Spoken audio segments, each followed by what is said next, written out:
Baik, assalamualaikum warahmatullahi wabarakatuh. Di sini saya akan menjelaskan materi pertama, yaitu mengenai perkembangan kognitif. Perkembangan kognitif yaitu perkembangan pada manusia yang berkaitan dengan peningkatan kemampuan dalam memahami, mengelola informasi, mengingat, serta mengambil keputusan. Nah, perkembangan ini termasuk dalam proses tumbuh kembang anak yang dapat memengaruhi beberapa aspek. Yang pertama yaitu perhatian, yang kedua yaitu memori daya ingat, yang ketiga yaitu peran efektif, yang keempat yaitu kemampuan bahasa, dan yang kelima adalah merasa dan mengamati.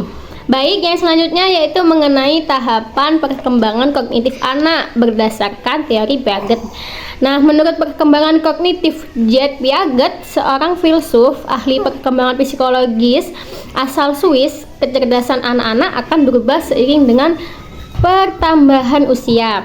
Nah, adapun tahapan perkembangan kognitif anak menurut teori Piaget itu yang pertama ada tahap sensori motor yang mulai dari usia 18 bulan sampai 24 bulan. Tahap sensori motor ini adalah tahap pertama dari perkembangan kognitif anak yang terjadi pada usia 0 sampai 2 tahun. Nah, yang kedua yaitu tahap praoperasional yang dimulai dari usia 2 sampai 7 tahun.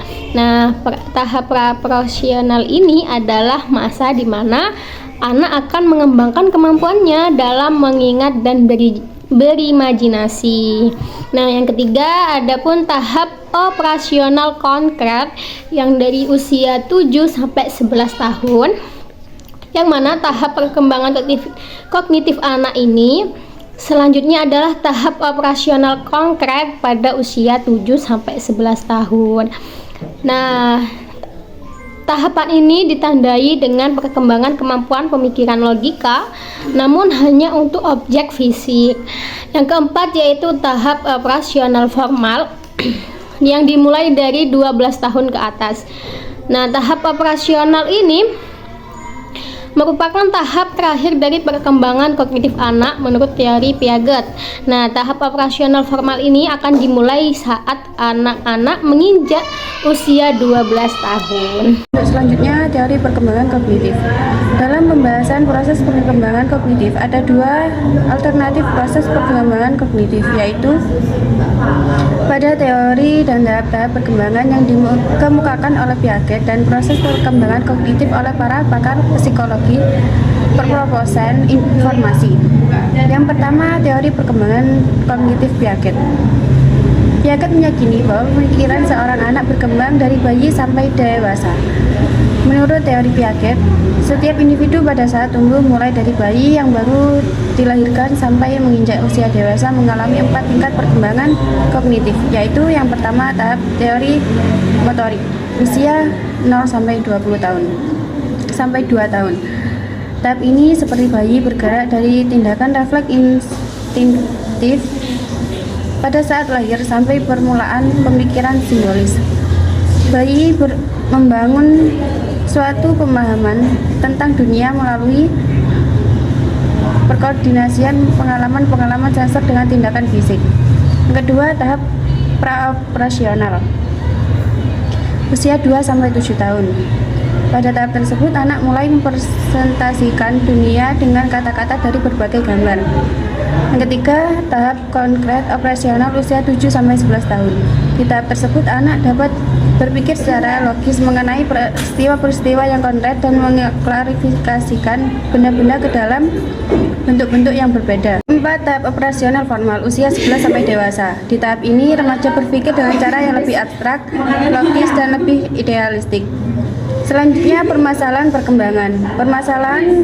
perkembangan kognitif. Penurunan fungsi kognitif merupakan suatu kondisi yang ditandai dengan menurunnya daya ingat dan kemampuan berpikir serta berbahas. Terdapat sejumlahnya penyebab penurunan kognitif. Penurunan kognitif dikenal juga dengan istilah gangguan kognitif ringan dan mild cognitive impairment. Selanjutnya, permasalahan perkembangan sosial dan moral. Masa remaja disebut pula sebagai masa sosial hunger, kehausan sosial yang ditandai dengan adanya keinginan untuk bergaul dan diterima di lingkungan kelompok sebayanya. Penolakan dari Prickrow dapat menimbulkan frustasi dan menjadikan dia sebagai frustrated dan merasa rendah diri. Namun, sebaliknya, apabila remaja dapat diterima, oleh rekan sebayanya dan bahkan menjadi idola, tentunya ia akan merasa bangga dan memiliki kehormatan dalam dirinya. Problem perilaku sosial remaja tidak hanya terjadi dengan kelompok sebayanya, namun juga dapat terjadi dengan orang tua dan dewasa lainnya, termasuk dengan guru di sekolah. Untuk materi yang keempat yaitu identifikasi tantangan yang dihadapi anak. Anak-anak akan menghadapi berbagai tantangan dalam setiap tahap perkembangan yang dapat mempengaruhi pertumbuhan mereka secara menyeluruh. Tantangan tersebut yaitu meliputi 1. Tantangan fisik. Anak usia 4-7 tahun mengalami fase penting dalam pengembangan keterampilan motorik. Gangguan koordinasi motorik semisal displasia bisa memengaruhi kepercayaan diri dan interaksi sosial. Dan pada usia 10-13 tahun mengalami perubahan fisik akibat pubertas yang bisa menimbulkan kecemasan, depresi, dan konflik sosial. Untuk tantangan yang kedua yaitu tantangan kognitif. Anak menghadapi tugas-tugas akademik yang memerlukan berpikir abstrak dan logis. Masalah seperti disleksia dan ADHD dapat menghambat kemajuan akademik dan menurunkan rasa percaya diri. Tantangan yang selanjutnya yaitu tantangan emosional. Pada tantangan ini, anak yang usia 4-7 tahun sering mengalami kesulitan dalam mengelola emosi, memengaruhi hubungan sosial. Dan pada usia 10-13 tahun mengalami krisis identitas dan tekanan emosional yang berpotensi menimbulkan masalah kesehatan mental jika tidak mendapatkan dukungan emosional dari keluarga. Tantangan yang selanjutnya itu tantangan sosial. Pada anak usia sekolah 6-12 tahun harus menyesuaikan diri dengan lingkungan sosial. Mendapatkan perilaku bullying dan isolasi sosial menjadi tantangan serius yang bisa menyebabkan gangguan psikologis seperti kecemasan dan depresi. Pada usia remaja bisa terdorong melakukan perilaku beresiko karena pengaruh negatif teman sebaya. Untuk tantangan yang selanjutnya yaitu tantangan teknologi. Anak sering terpapar media sosial dan konten yang tidak sesuai usia, memengaruhi citra diri dan interaksi sosial. Ketergantungan terhadap teknologi dapat mengganggu waktu belajar, tidur, dan kesehatan fisik. Dan anak perlu dibimbing dalam penggunaan teknologi untuk menjaga keseimbangan aktivitas. Untuk materi yang selanjutnya yaitu peran bimbingan konseling dalam perkembangan kognitif, sosial, dan moral. Yaitu yang pertama, perkembangan kognitif. A. Memberikan dukungan akademik. Seorang konselor dapat membantu siswa mengembangkan keterampilan belajar, mengatasi kesulitan akademik, dan merancang strategi belajar yang efektif. B. Pemecahan masalah. Seorang konselor dapat membantu seorang siswa mengatasi hambatan kognitif seperti kecemasan dan ketidakpercayaan diri yang dapat menghambat kemampuan mereka untuk berpikir kritis dan menyelesaikan masalah. Yang kedua, perkembangan sosial. A. Mengembangkan keterampilan sosial.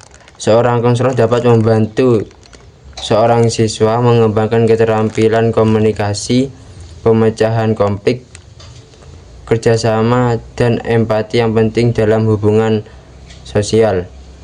B. Pengelolaan konflik. Seorang konselor dapat membantu siswa memahami dan mengatasi konflik interpersonal seperti masalah pertemanan dan perundungan.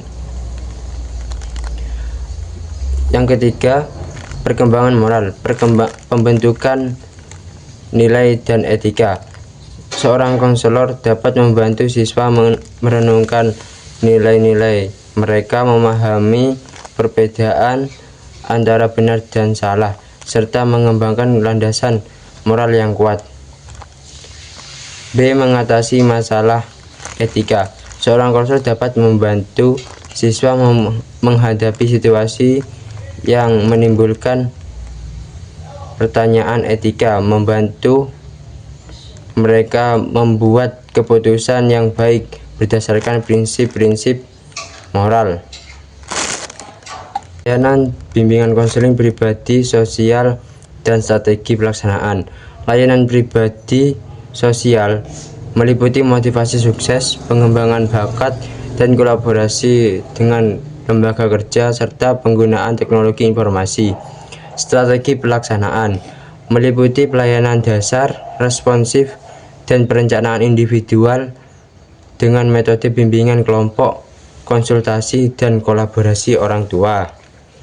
Kolaborasi multi pihak meliputi kerjasama antar guru BK, stakeholder sekolah, dan orang tua untuk mendukung perkembangan holistik siswa. Sekian, terima kasih.